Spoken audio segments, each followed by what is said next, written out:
ഇത്രയാണ് നമ്മൾ പറഞ്ഞത് അല്ലേ. അപ്പൊ next one is humidity. The actual amount of water vapor present in air is called humidity or absolute humidity. It is closely related to air temperature.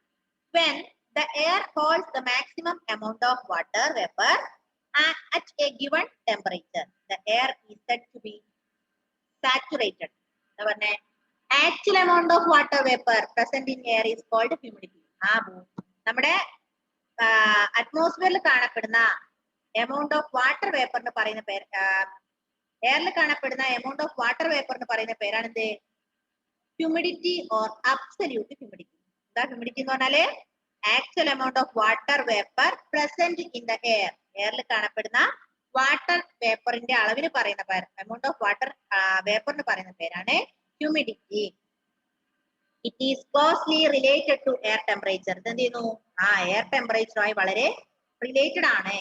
When the air holds the maximum amount of water vapor at a given temperature, the air is said to be saturated. So, നമ്മൾ പറഞ്ഞു water vapor, sorry, humidity. Humidity means the amount of water vapor present in the air is called humidity. Humidity or absolute humidity. It is closely related to the temperature. Temperature-മായി വളരെ അടുപ്പത്തിലാണ് ഇത് ഈ humidity. An important useful way of expressing the level of humidity is in terms of relative humidity. It is defined as the ratio between actual amount of water vapor present in the air at a given temperature and the maximum capacity of air to hold moisture at that temperature. അപ്പൊ humidity നമ്മൾ പറഞ്ഞു actual amount of water vapor ആണ്. An important and useful way of expressing the level of humidity in terms of relative humidity. Okay, relative humidity is always expressed in percentage. ഈ relative humidity എന്ന് പറയുന്നത് നമ്മൾ കാണിക്കുന്നത് പെർസെന്റേജിലാണ്. 50%, 70%, അങ്ങനെ പെർസെന്റേജിലാണ് ഇത് കാണിക്കുക, humidity കാണിക്കുക. While absolute humidity determines the amount of precipitation, it is relative humidity which tells us about its possibility. നമ്മളെ മോയ്സ്ചർ എന്താന്ന് പറഞ്ഞു, ഇവാപറേഷൻ എന്താന്ന് പറഞ്ഞു, ഹ്യൂമിഡിറ്റി എന്താന്ന് പറഞ്ഞു. ഹ്യൂമിഡിറ്റി എന്ന് പറഞ്ഞാല് എയറിൽ കാണപ്പെടുന്ന വാട്ടർ വേപ്പറിന്റെ അളവിന് പറയുന്ന പേരാണ്. മിസ് ഈ ഫോണിൽ നെറ്റ് ഇല്ല, ഞാൻ പറയുന്ന കേൾക്കാവോ? മിസ് പറയുന്ന സ്റ്റക്ക് ആയിട്ടാ കേൾക്കുന്നത്. കേൾക്കാം. ഓക്കെ, അപ്പൊ അടുത്തത് കണ്ടൻസേഷൻ. നമ്മൾ ഹ്യൂമിഡിറ്റി എന്താന്ന് പറഞ്ഞു? ഹ്യൂമിഡിറ്റി എന്ന് പറഞ്ഞാൽ actual amount of water vapour present in air is known as humidity അല്ലെ. Humidity is a useful way of expressing the level of humidity in terms of relative humidity. ഇനി ഇതെന്തിനാ എങ്ങനെ ഇത് പറയാ? Relative humidity is always expressed in percentage. Okay, next one is condensation. എന്താ condensation എന്ന് പറഞ്ഞാല്? നമ്മൾ പറഞ്ഞു ഇവാപറേഷൻ എന്ന് പറഞ്ഞാൽ ആവിയായി പോകലാന്ന് പറഞ്ഞു. ആവി അല്ലെ, ആവി നീരാവിയായി പോകുന്നതിനാണ് നമ്മൾ എന്താ പറയാ? ഇവാപറേഷൻ എന്ന് പറയാം. കണ്ടൻസേഷൻ എന്ന് പറഞ്ഞാൽ എന്താ? ഘനീഭവിക്കുക അല്ലെ, കട്ടയാകുക, തണുത്ത് കട്ടയാകുക. അതിനാണ് എന്ത് പറയാ? കണ്ടൻസേഷൻ എന്ന് പറയാം. ഐസൊക്കെ വെള്ളമൊക്കെ എന്താവും? കട്ടയായി മാറുന്നില്ലേ?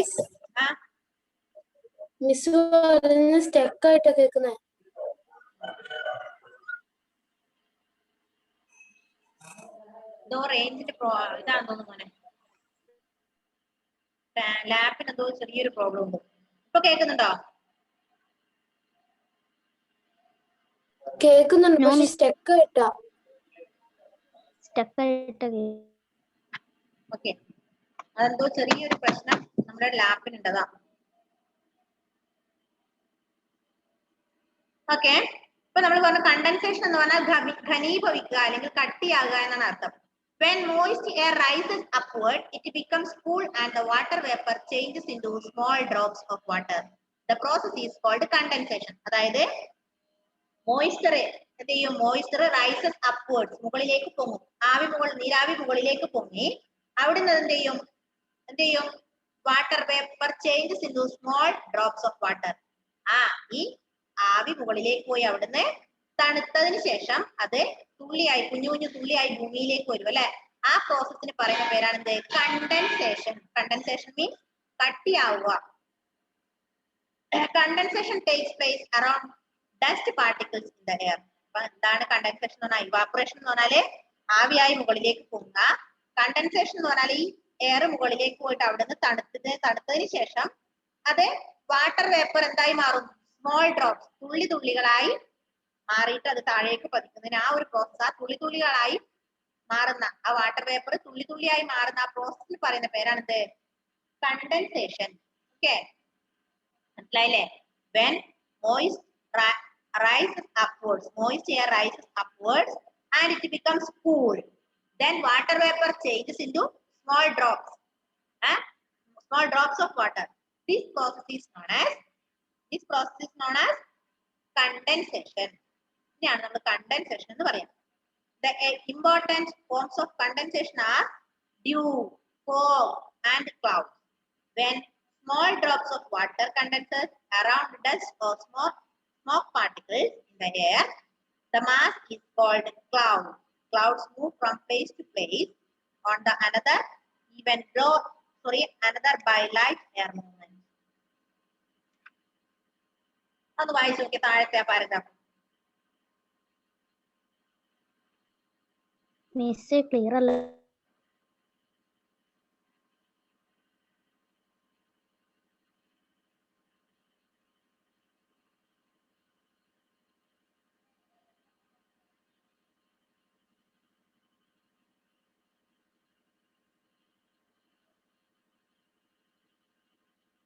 ഇനി കണ്ടൻസേഷൻ എന്തൊക്കെയാ? Forms of condensation. Forms of condensation are dew, fog, clouds, മേഘങ്ങളും പിന്നെ മഞ്ഞ് കട്ടകളൊക്കെയാണ് എന്തിന് ഉദാഹരണങ്ങള്?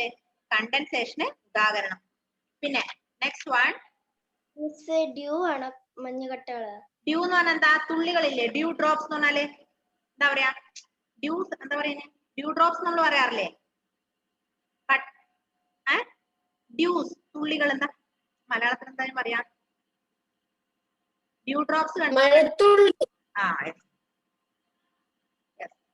Next due. ഫോഗ് എന്ന് പറഞ്ഞാൽ മഞ്ഞ്, ഫോഗ് എന്ന് പറഞ്ഞാൽ മഞ്ഞ്, ക്ലൗഡ്സ് പറഞ്ഞ മേഘങ്ങള്. ഓക്കെ, ഇനി അതിൽ പിന്നെ നമുക്ക് ആവശ്യമുള്ളത് നോക്ക്. Depending upon the shape and height at which they are formed there are 3 types of clouds. ഇതിന്റെ ഷേപ്പിന്റെ അല്ലെങ്കിൽ ഇതിന്റെ ഫോമിന്റെ അടിസ്ഥാനത്തിൽ ഇതിനെ 3ആയി തരംതിരിച്ചിട്ടുണ്ട്. ക്ലൗഡ്സിനെ 3ആയി തരംതിരിച്ചു. ഏതൊക്കെയാത്?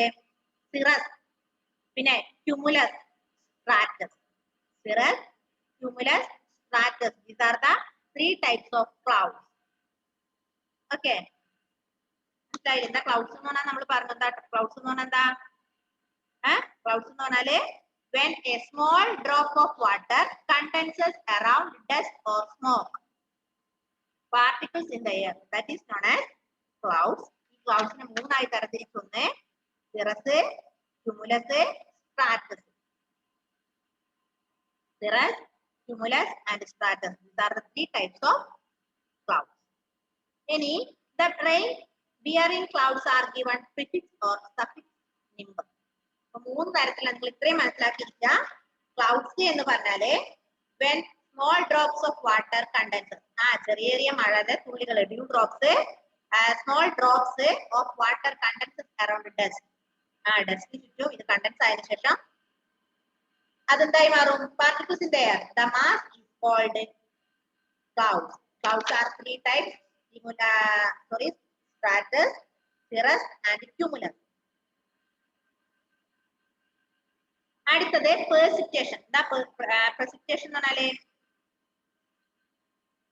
നോക്ക്,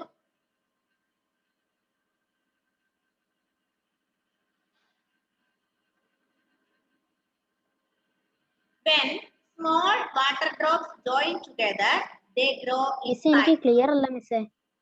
until they are unable to float in the air. Then they fall down as raindrops or flakes of snow. This process is called precipitation. The precipitation എന്നാല് small drops join together. ചെറിയ ചെറിയ തുള്ളികളൊക്കെ ഒരുമിച്ച് കൂടിയതിനു ശേഷം എന്താവും? They grow in size until they are unable to float in the air. ചെറിയ ചെറിയ തുള്ളികളൊക്കെ കൂടി വലിയൊരു തുള്ളിയാവും. എന്നിട്ട് എന്ത് ചെയ്യത്? അന്തരീക്ഷത്തില് ഫ്ലോട്ട് ചെയ്യാൻ പറ്റാത്ത രീതിയിൽ കുറച്ച് വലിപ്പം വലുതാവും അല്ലെ? അതിനുശേഷം they fall down as raindrops or flakes of snow. അതിനുശേഷം എന്ത് ചെയ്ത്? താഴേക്ക് റെയിൻ ഡ്രോപ്സ് ആയി പതിക്കും. അതിന് പറയുന്ന പേരാണെന്ത്? precipitation. മനസ്സിലായോ precipitation എന്താണ്? Small water drops join together. They grow in size. അല്ലേ? They are unable to float on the air. Float in the air. Then they fall as raindrops. Raindrops or flakes of snow. കട്ടകളായിട്ട് അതിന്റെ മഴത്തുള്ളികളായി അത് താഴേക്ക് പതിക്കും. ആ ഒരു process പറയുന്ന പേരാണ് precipitation. മനസ്സിലായോ? ആൻമരിയുടെ അടുത്ത് ആരാ ഉള്ളത്? ആരും ഉണ്ടല്ലോ? അപ്പൊ എന്താന്ന് മനസ്സിലായോ? precipitation എന്താന്ന് മനസ്സിലായോ?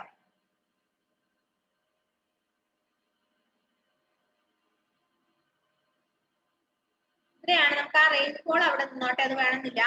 ഇത്രയും നിങ്ങൾ പഠിക്കാം. നമുക്ക് ഇത് മെയിനായി വേണ്ട 3 കാര്യങ്ങളാണ്.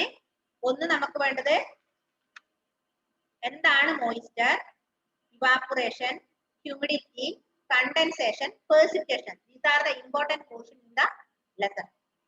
ഈ ലെസണിൽ അത്രയും കാര്യങ്ങളാണ് ഇമ്പോർട്ടന്റ് ആയി നിങ്ങൾ പഠിക്കേണ്ട കാര്യം. ഒന്ന് വായിച്ചു നോക്കിയേ പെട്ടെന്ന്.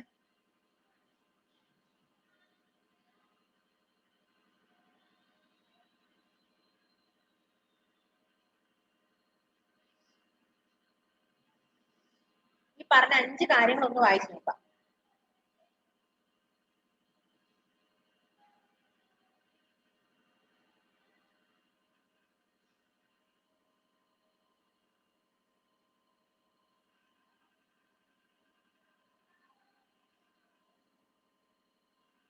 Condensation, precipitation, humidity, moisture, and evaporation. These are the important parts in this lesson.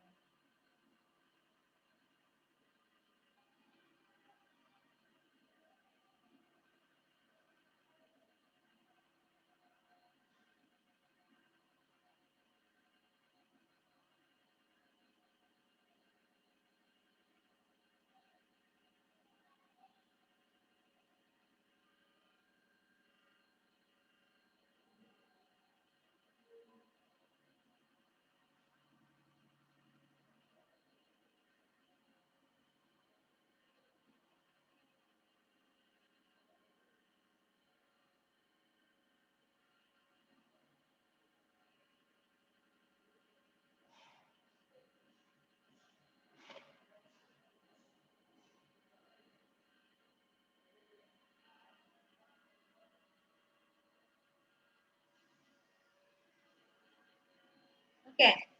വായിച്ചില്ലേ?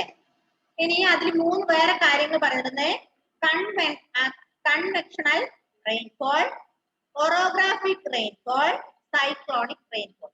3 തരത്തിലുള്ള റെയിൻഫോളിനെ കുറിച്ച് പറയുന്നത് convectional rainfall, orographic rainfall, cyclonic rainfall. Convectional rainfall, orographic rainfall, cyclonic rainfall. These are the 3 types of rainfall.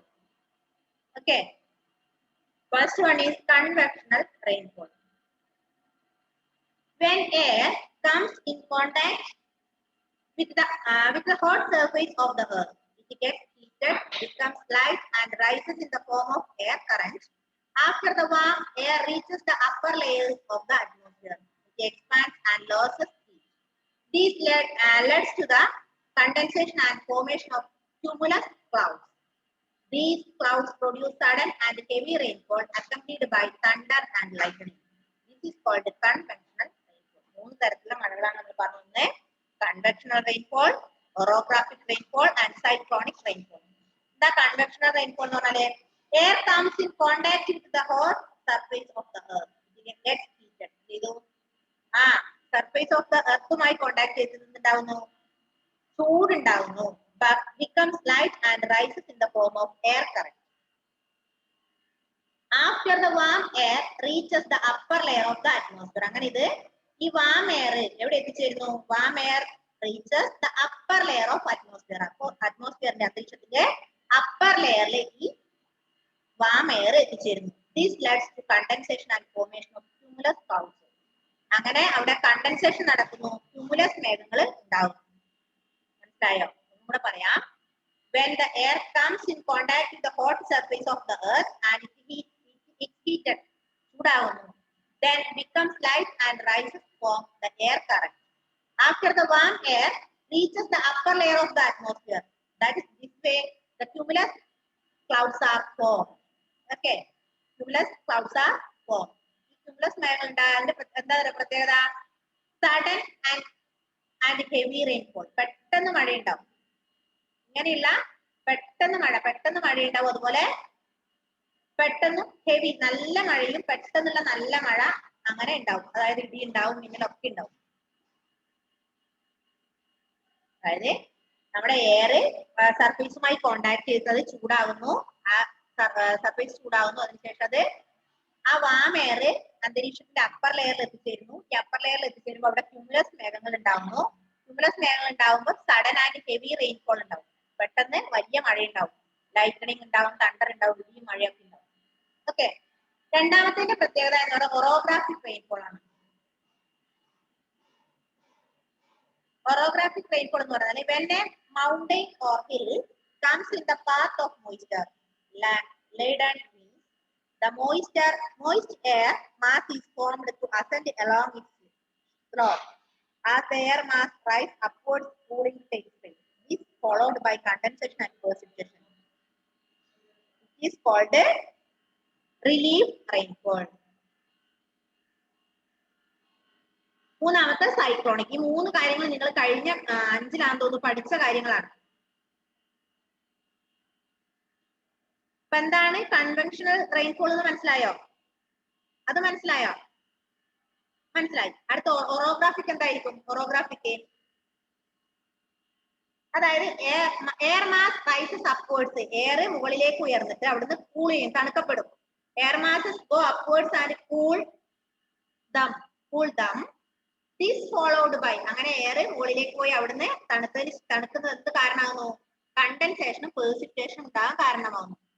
Air മുകളിലേക്ക് പോവുകയും അവിടുന്ന് അത് cool ആവുകയും തണുക്കുകയും ചെയ്തിട്ട് കണ്ടൻസേഷനും പേഴ്സിപ്പിറ്റേഷനും ഉണ്ടാകുന്നു. അങ്ങനെ ഉണ്ടാകുന്ന റെയിൻഫോളിനാണ് നമ്മൾ എന്ത് പറയാ? ഒറോഗ്രാഫിക് റെയിൻഫോൾ എന്ന് പറയാം. മൂന്നാമത്തെ സൈക്ലോണിക്. സൈക്ലോണിക് നിങ്ങൾക്ക് അറിയാം അല്ലെ? എന്താ സൈക്ലോണിക് എന്ന് പറഞ്ഞാല്? സൈക്ലോൺ അല്ലെങ്കിൽ സൈക്ലോണുമായി ബന്ധപ്പെട്ട് കൊടുങ്കാറ്റ് അല്ലെ? Tropical region and depressions in the temperate region. In a cyclone, when warm and cold air mass meet.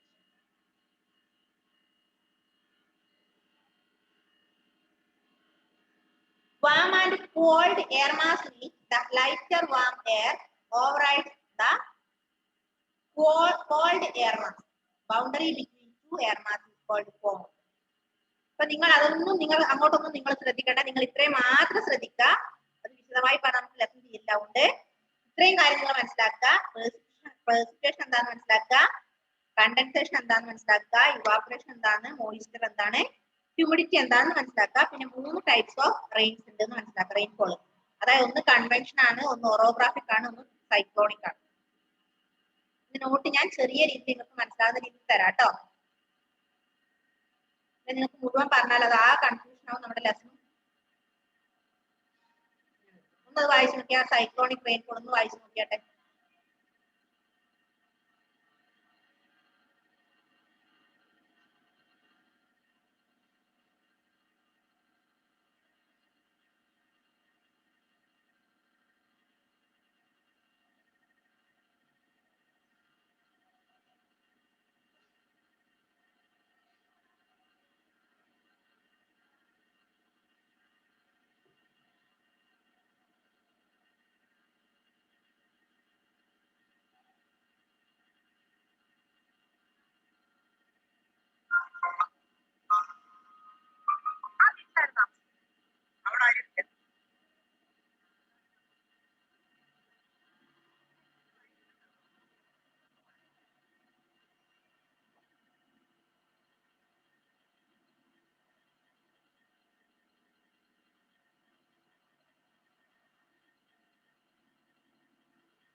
Okay. Have you finished? Huh? So in this chapter, we learned about different types of wind, then moisture, evaporation, humidity, condensation, precipitation.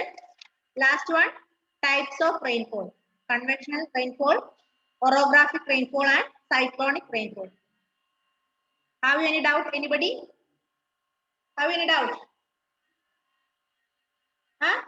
No. Are you okay? I Yes, think Miss. you have no doubt.